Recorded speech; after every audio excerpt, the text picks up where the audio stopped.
Hey guys, welcome to the channel. We're going to be taking a look at the new self-titled album from Suicide Silence.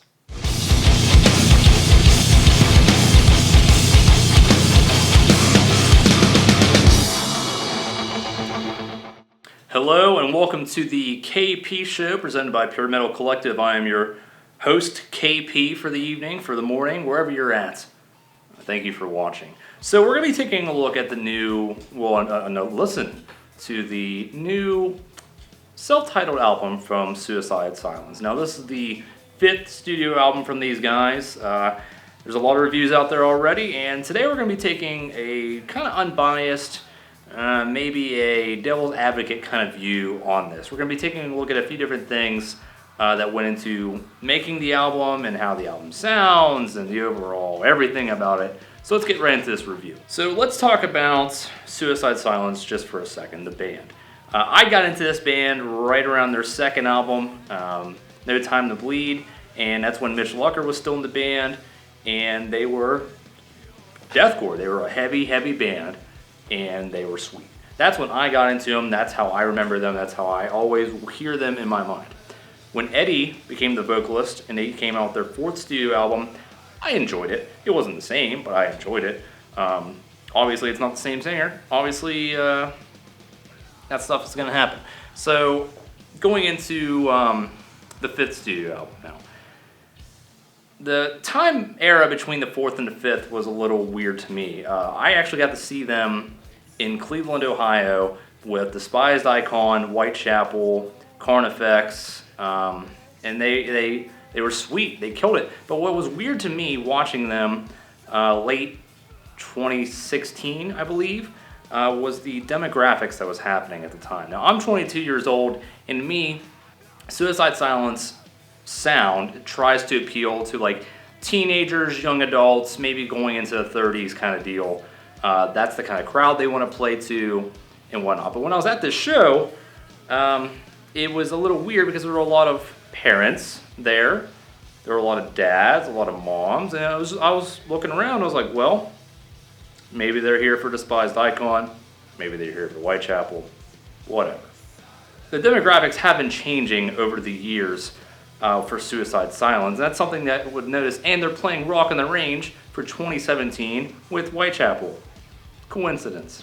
Continuing with this review, Suicide Silence came out and said that they were going to be doing a 5th studio album, and it was going to be like 70% clean vocals. Now, when this happened, the world went insane. Everyone was like, well, what the hell? We can't have a Suicide Silence album with clean vocals. Who are you kidding?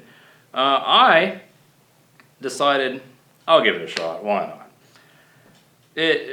Bands have been changing since the beginning of time. There's bands such as like the Beatles. There's Mudvayne. They did their change.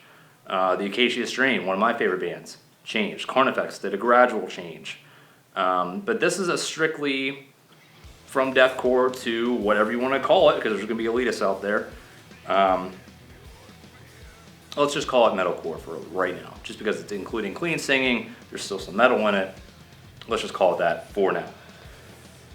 It was a drastic change. Now, I've listened to this album several times. I've listened to it in the gym working out. What am I doing this for? I've listened to it in the car. I've listened to it a lot. And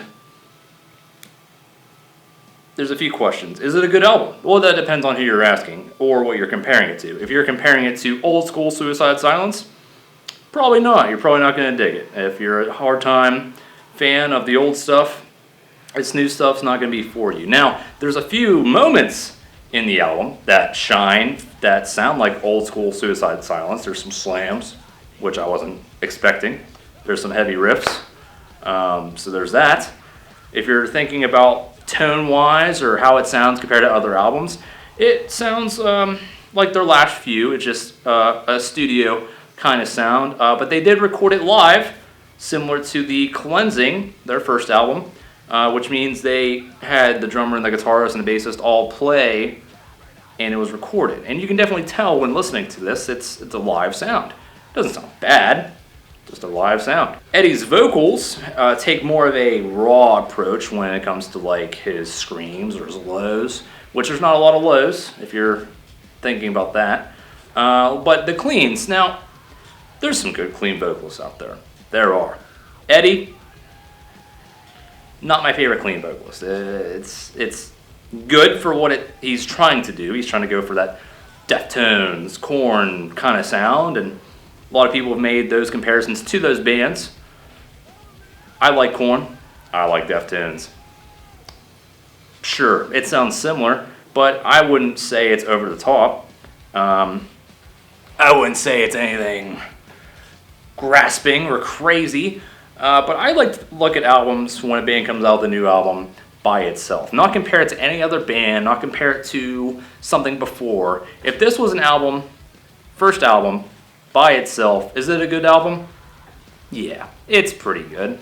I'm not the biggest fan of it, personally, but it still sounds good. They had a good producer. They took their time. Nothing was really rushed. And it sounds good. There's some good song material in there. And they're crazy good musicians. I couldn't do that shit.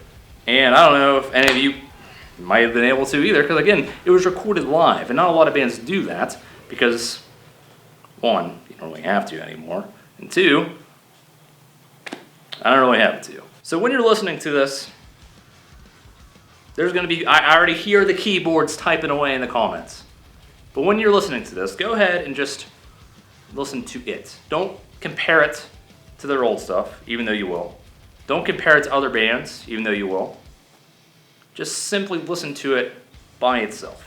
And ask yourself, is this that great or is it not? I think they achieved their goal of grasping more demographics for their band.